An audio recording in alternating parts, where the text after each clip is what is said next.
একজন শিশু মেধাবী হবে নাকি হবে না সেটি নির্ধারণ হয়ে যায় মায়ের গর্ভাবস্থাতেই। তো চলুন এখন জেনে নিই বিশেষজ্ঞরা এ সম্পর্কে কি বলে। বিশেষজ্ঞরা বলছেন গর্ভাবস্থায় 70% ব্রেন ডেভেলপমেন্ট হয়ে যায়। তাই গর্ভাবস্থায় খাবার দাবার যদি ঠিকমতো না হয় তাহলে জন্মের পরে শিশুর ব্রেনের যে সিচুয়েশন সেটার জন্য অনেকটাই দায়ী থাকে মা। তাই গর্ভাবস্থায় মাকে সঠিক খাবার খেতে হবে। গর্ভাবস্থাকে 3টি ভাগে ভাগ করা হয় বা 3টি ট্রাইমেস্টারে ভাগ করা হয়। প্রথম ট্রাইমেস্টার মানে প্রথম 3 মাস, পরের ট্রাইমেস্টার মানে পরের 3 মাস এবং ডেলিভারির আগ মুহূর্ত পর্যন্ত তৃতীয় ট্রাইমেস্টার বলা হয়। প্রত্যেক ট্রাইমেস্টারে খাবারের চাহিদা আলাদা। গর্ভাবস্থায় মায়ের খাদ্য তালিকায় বিশেষ বিশেষ ক্যাটাগরির খাবার থাকলে গর্ভাবস্থায় শিশুর সঠিক বিকাশ হয়। যেসব খাবার এর মধ্যে রয়েছে চলুন সেগুলো জেনে নিই। প্রথমত, এ সময় হবু মাকে খেতে হবে মাংস, মাছ, ডিম, বিনস, পাঁচমিশালি ডাল, সিড।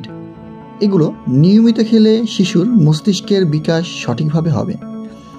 আয়রন ও ফলিক অ্যাসিডের খুবই দরকার মস্তিষ্ক গঠনে। তাই কলা, শুকনো ফল, শাকসবজি খেতে হবে বেশি বেশি। গর্ভধারণের শুরু থেকে এই ক্যাটাগরির খাবার খেলে গর্ভাবস্থায় শিশুর মস্তিষ্ক বিকাশ ও বুদ্ধিমত্তা বাড়ে। তৃতীয়ত, গর্ভধারণের 4 মাস থেকে ওমেগা 3 ফ্যাটি অ্যাসিডযুক্ত খাবার খাদ্য তালিকায় বেশি রাখতে হবে।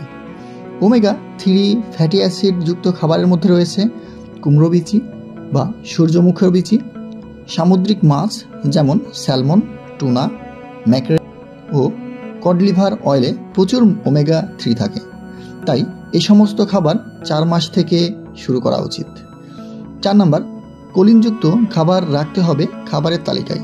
ডিমের কুসুমে প্রচুর কোলিন রয়েছে। গর্ভাবস্থায় শিশুর মস্তিষ্ক বিকাশে এবং স্মৃতিশক্তি বাড়াতে কোলিনের বিকল্প নেই। এছাড়াও পনির, গরুর মাংস, কলিজা এই জাতীয় খাবারে প্রচুর ভিটামিন ডি থাকে। গর্ভাবস্থায় মায়ের শরীরে ভিটামিন ডির অভাব হলে শিশুর মস্তিষ্কের বিকাশ সঠিকভাবে হয় না।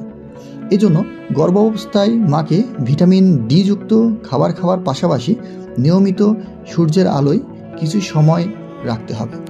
এই সমস্ত বিষয়গুলো যদি আপনি সঠিকভাবে মেনটেন্স করতে পারেন তাহলে আপনার শিশুর মস্তিষ্ক ও বিকাশ হবে সঠিকভাবে। সর্বোপরি অবশ্যই একজন বিশেষজ্ঞ ডাক্তারের পরামর্শে থাকতে হবে এবং সে অনুযায়ী ঔষধ সেবন এবং ব্যবস্থা ও পরিচর্যার মাধ্যমে নিজেকে সুস্থ, সবল ও রোগমুক্ত রাখতে হবে।